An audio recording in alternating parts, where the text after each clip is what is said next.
right. Guys, Coach Freddy from Marfort Muay Thai. Thank you for having us. Yeah, and Freddy's a short for your full name, right? Yes, Alfredo Marfort. Yeah. Alfredo Marfort. Yeah. So that's why it's called Marfort Muay Thai. How long you been training people?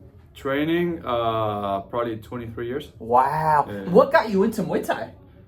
Well, it's a funny story, but I used to train, my brother used to train in Argentina, and then when we came to live here to the States, he started training in Sunrise, so I was the oldest brother, so I just dropped him off in the gym, train. I would stay outside. At the moment I used to smoke cigarettes, so I'll be outside smoking cigarettes while he was training. And then they called me in, I started training. Within a week I quit smoking, and then 6 months later I was fighting. Wow, you see, martial arts does good things to you, man. And okay, within 6 months you were fighting. When did you decide it's time to stop fighting and start to training? Or were you always training people as you were fighting? At first I started fighting and I put my time into training. Then I started doing a little bit of personal training here and there, but I was still focused on the fighting. And then I had a problem with my neck, and I had a pinched nerve on my neck. It triggered my tongue. I couldn't speak well. It was like I created a spasm on my tongue where I couldn't speak. So I was afraid that next time, I don't know, I'll be paralyzed or something, you know. So I call it quits there. I didn't want to fight anymore. I think I competed for maybe 4 years. Wow. And then I decided that it wasn't worth it anymore and put my time to coaching a little bit, 100%. And when did you decide to open up your own gym? So I'm super easygoing personality, you know. So for me, everything's kind of like, let's see where the tide takes us, you know, and kind of go along with the flow.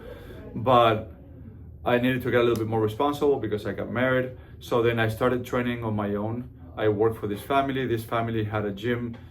Within 2 to 3 years, no, 4 or 5 years, they closed the doors. And then I asked some people, hey, if you guys want to follow me, I'm going to do my own thing. So I think it might have been like 8 to 10 people. So I started subleasing from a jiu-jitsu place. I sublet there for about 4 to 5 years. And then it was time to approach, you know, maybe moving on my own. And I had an opportunity that came by. I went on my own to a very small place. 5 years later, it grew enough that I needed to move on to another place. So here's where I am. I ended up getting double the place of the space of that one. And I'm very happy here. This is a big enough place for me and everybody likes it. So hopefully we're gonna stay here for a lot longer. And when people come to you wanting to train Muay Thai, do you base it on what they want to do, or do you try to get them to at least be a little competitive? First, when people come in, they come in for the fitness part of it. Okay. Or they want to come into, there's really rare, the person that comes in and says, I want to fight, it's a very small percentage, right? So the majority of people, they want to do something different with fitness. They're tired of lifting weights. So it's a different approach to working out. Eventually, I tell them, I said, look, we'll do the workout, but I want you to learn how to fight. So if you're going to put the time in to try to do this, at least get something out of it, you know? So I train them as if they were going to fight. Obviously, some people do not care for fighting. There's some people that are here in their 60s, 70s as well. So they're not going to fight. They just do the physical part, but I'm still correcting. I want everybody, I'm very technical, you know, so I want everybody to have really good technique, get the concept down properly, because if you do good body mechanics, the form is going to lead you to better, you know, fitness performance as well, right? So I try to be very picky on that. One thing that Freddy does really well is he trains very good fighters. So what do you think is your secret sauce? Why are the fighters here so good technically? Like I was explaining to you before, when we were doing a drill, it has to make sense. I can tell you something like, okay, look, listen, we're gonna do this drill, and I want it to be done because Freddy said so. No, it's not like that. I need you to understand the pros and cons of doing that drill, and you need to have the understanding of why it is done the way it is done.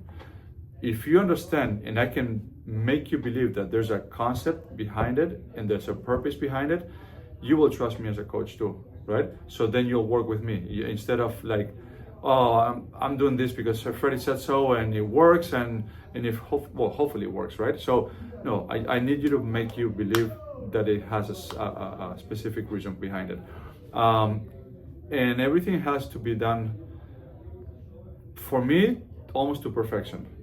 If you can perfect it, do not do it on the fight. Okay, keep drilling it in the gym, keep drilling with the partner, with the bag, anything, all the pads, sparring, If you cannot perfect it, do not throw it on the fight, because it's going to be a waste of time. You're going to be getting tired because you probably get it wrong. Maybe you're going to get hit in the process. Perfect it. I think that Kobe Bryant said one time, if I have not done one shot if I haven't practiced it in the gym on my own about 1,000 times, and you got to get it right. If you didn't perfect it that many times, do not do it in a game, right? So I think he was the one that said that, and I believe the same thing. You got to make it perfect until you put it out in the competition. Yeah, exactly. Yeah. So what do you think about this next fight? We got two people. We got Nation, aka Lee, and we have Tony. Yep. How's their prep going? So these two, amazing. These two guys are training really hard. What they have, man, they have so much heart. Tony's one of those guys that he came in weighing close to 250 pounds. Today he's fighting at 165, I believe. Wow. Right? So this guy made a whole transformation. I mean, there's very little people that I know that have that much heart. Mm-hmm. And when first, obviously, he lost the weight. He did a lot of it on his own. Then he came here, we trained. So with me, he probably lost about 40 pounds. And prior to that, he lost on his own some. But once he started training, he always wanted to be a fighter. When he wasn't getting up early in the morning, he will do his job. He will wake up whenever, come to train in the evenings. And then I said, look, if you need to take it to the next level, we got to lose more weight, put some muscle, gain some strength. It's not just about Muay Thai, because, obviously you get into the fighters, you got to have some power too, right? So I told him I have a 7 o'clock class in the morning. It's only weight training. Man, that's kind of early. I said, well, you want to make a difference? Show up and do it. There's no excuses. So this guy will not miss one time. He's always here. If he's not here, he texts me for a reason. Any reason that he has is because he's sick or something major happened, family or whatever it is. If not, he does not miss. So this guy and he, on top of that, he had a really bad experience on his first fight. He lost by a knockout. I was pretty upset at the opponents, because when we do the matchmaking, guys, if you're listening to this, we talk to the promoters and we try to make the fights as even as possible for both of you to have a good experience, right? So I don't like to have, like, for example, I have a guy that has 10 MMA fights and 1 Muay Thai fight. And then you call me saying, hey, I got a debuter, no fights. Oh, I got a guy with 1 Muay Thai fight. Okay, let's make him fight. Yeah, but I have 10 fights of MMA in the background that I didn't mention to you. Well, that's what happened to Tony. Oh. He came in as a debuter. The other guy said, I have 1 fight. Well, let's make him fight. No big deal. But he had a bunch of MMA fights before, which obviously played for his advantage, and ended up knocking him out. And so from there, he had a little bit of a backflash, when he had the second fight, third fight, and it's been a struggle moving out of there, but because of this bad experience, Yeah. But this guy will not quit, man. He keeps coming, training every single time, getting better. I think he's one of the best guys I have here. Once he gets that win, I don't think you can stop him. Yeah. I'm telling you, like it's. I think it's just psychological, So, and then Lee, he's a young kid that he came in here training. He wasn't, to be honest, the most technical kid that I had, but there was a little bit of potential there. He was tough, So I said, well, let's do one of these smokers. And he did 1 smoker and he killed it. Like, it's one of those guys that in the gym, he was like, not doing perfect with the drills, but then he has so much passion and so much heart. Everything came together. Some people like when you put them in the fight atmosphere, they just switch and they're good to go, So he's one of them. And then he did a couple of smokers, did amazing, took him to the big show. He did really good. The last one he ended up losing, but it's fine. You can't win them all, right? But he's got a lot of hunger. Like he actually had 1 fighter pull out of the fight because he broke a toe. Hopefully he gets better. But then right away, Xavier called me back saying that there was another fighter that had the same situation, so we can make these 2 guys fight.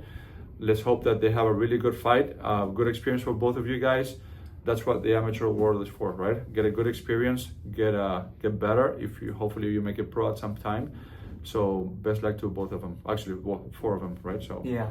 Yeah. One thing I will say, Coach is really good at not just talking up the fighters, but what I can tell from talking to you is you care about your fighters a lot. I can tell. You care about everyone here. Yeah.